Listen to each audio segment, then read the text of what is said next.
In the beginning there was sound, a primal, ancestral sound, the echo of a consciousness that did not yet know it was conscious. Before any word, before any gesture, there was the scream. Not the scream of war, but the scream of existence, of the pain of being born into the world. But what happens when there is no scream? When, in the face of horror, injustice, the invisible violence that penetrates the skin and tears the soul apart, all that remains is silence?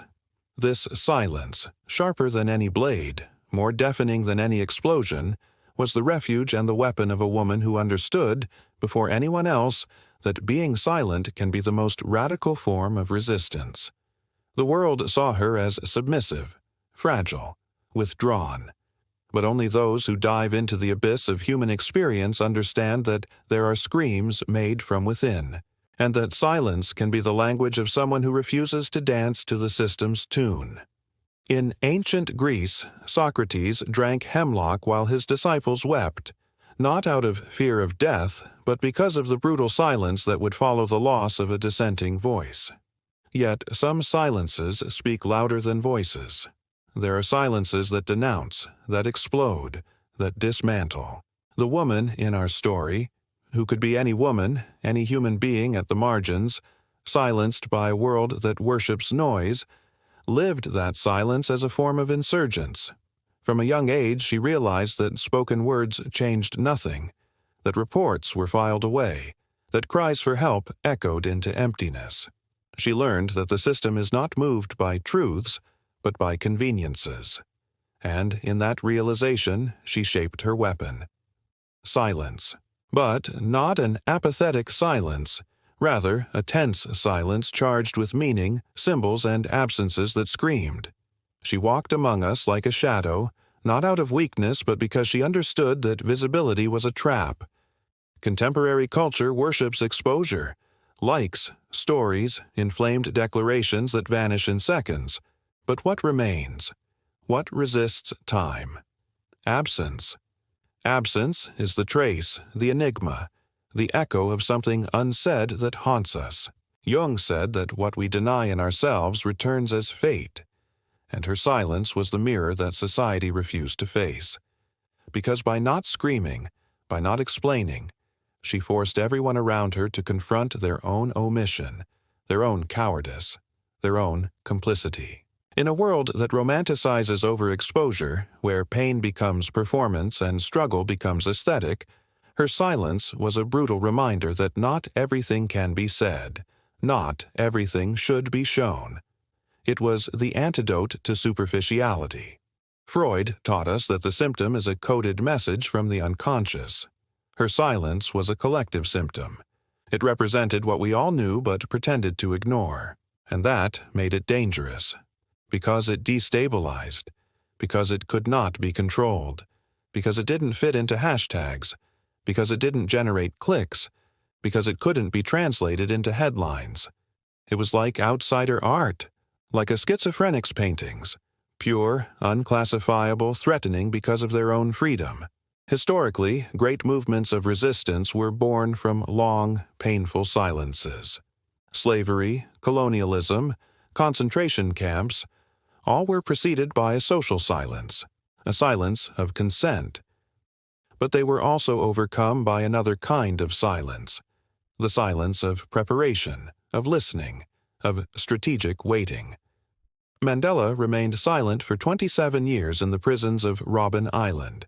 When he spoke, the world trembled. The woman in our story understood this intuitively. She knew that the urgency to speak often plays into the oppressor's hands. She knew that silence can be the womb where revolution germinates, and so she remained silent. She was silent when she was abused, silent when ignored, silent when used as a guinea pig in experiments that violated not only her body, but her essence. Science, this new religion that promises redemption in the form of data, is not free of monstrosities. Galileo was silenced, Freud was ridiculed, Tesla was forgotten. Knowledge is not neutral. It carries interests, powers, manipulations. The woman in our story became entangled in a scientific structure that, under the guise of progress, hid dark practices. Implants, tests, experimental drugs, all done under secrecy, with the complicity of agencies and governments. And still, she did not scream, because she knew the scream would be interpreted as madness, that she would be medicated, restrained, erased. She chose silence. And in that silence she built her fortress, because while everyone saw her as weak, she was observing, memorizing, connecting dots, decoding. And when she escaped not only physically but symbolically. She fled the role assigned to her. She escaped the narrative they tried to impose. Nietzsche wrote that he who fights monsters must be careful not to become one. And in her gaze, that mute but fierce gaze, we understood that the greatest danger was not what she had suffered, but what she had understood. She knew too much. She knew what silence reveals. She knew how institutions mask their crimes with rhetoric. She knew how algorithms shape collective perception. She knew that fear lies not in the words spoken, but in those that will never be. And that made her dangerous. Because the system doesn't know what to do with someone who doesn't react according to script. It's prepared for the scream, for the revolt, for the report, but not for lucid silence. Lucid silence is ungovernable. In mystical traditions, silence has always been a condition for the sacred. Desert monks, hermits, shamans, they all knew that true knowledge cannot be expressed in common language. The woman in our story, even without theological training, embodied this archetype.